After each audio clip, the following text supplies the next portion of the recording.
पाकिस्तान की जेल में बंद भारतीय सरबजीत सिंह की हत्या के आरोपी अमीर सरफराज तांबा की 14 अप्रैल को लाहौर में अनजान बंदूकधारियों ने गोली मारकर हत्या कर दी। तांबा आतंकी संगठन लश्कर-ए-तैयबा के संस्थापक हाफिज सईद का करीबी था।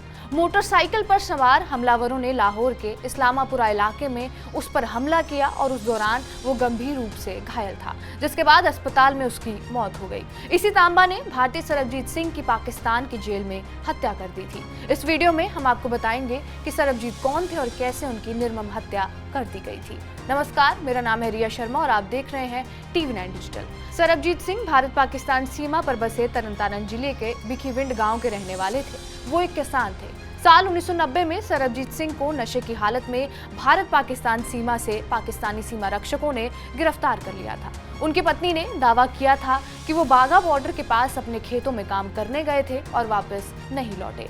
सरबजीत पर शुरू में अवैध रूप से पाकिस्तान में प्रवेश करने का आरोप लगाया गया था और बाद में फैसलाबाद और लाहौर में हुए 4 बम विस्फोटों में शामिल होने का आरोप भी उन पर लगाया गया था। इस विस्फोट में 14 लोगों की मौत हो गई थी, जिसके बाद साल 1951 में एक पाकिस्तानी अदालत ने उन्हें आतंकवाद का दोषी पाया और पाकिस्तानी सेना अधिनियम के तहत उनके मौत की सजा सुना दी गई। हालांकि उन्होंने इसके खिलाफ 2006 में दया याचिका भी दायर की थी, लेकिन उनकी इस अपील को पाकिस्तान के सुप्रीम कोर्ट ने खारिज कर दिया था और उनकी मौत की सजा को बरकरार रखा था।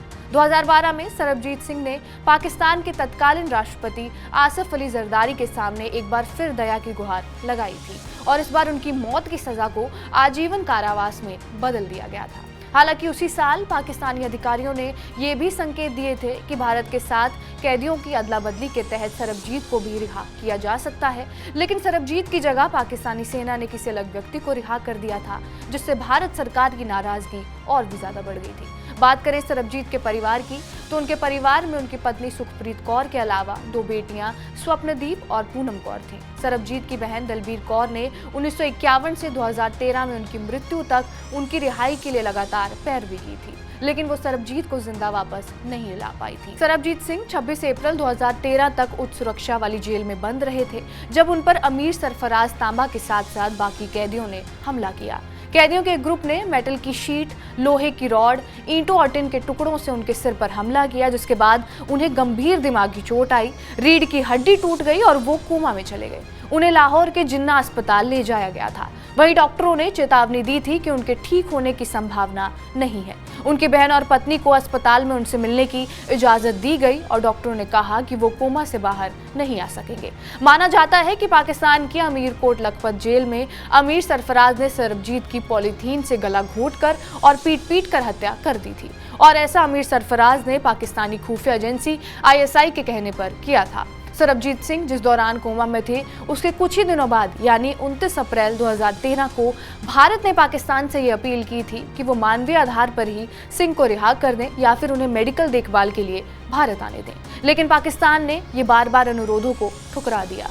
हमले के 6 ही दिन बाद यानी 1 मई 2013 को अस्पताल में दिल का दौरा पड़ने से सरबजीत सिंह की मौत हो गई। उनका शव एक विशेष विमान से भारत लाया गया और भारतीय डॉक्टरों ने अमृतसर के पास पट्टी में उनका दूसरा शव परीक्षण यानी पोस्टमार्टम किया।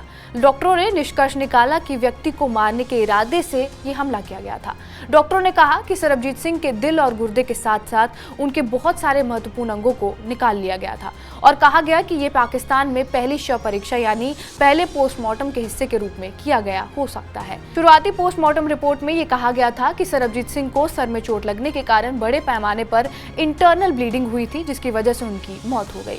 लाहौर में पोस्टमार्टम करने वाले मेडिकल बोर्ड के एक सदस्य ने नाम न छापने की शर्त पर यह कहा था कि ऐसा लगता है कि सरबजीत सिंह की खोपड़ी पर 5 सेमी चौड़ी चोट उनकी मौत का कारण बनी थी, जिसके बाद अब उनके हत्यारे को भी मौत के घाट उतार दिया गया है। अब अमीर सरफराज की हत्या पर सरबजीत की बड़ी बेटी स्वप्नदीप कौर का भी बयान आया है। उन्होंने कहा, कर्मों का फल यहीं पर मिल जाता है, उसे अपने कर्मों का ही फल मिला है। पाकिस्तान की एजेंसी ने साजिश के तहत मेरे पापा की हत्या करवाई थी, हो सकता है अब उसी साजिश के तहत इसकी भी हत्या करवाई हो।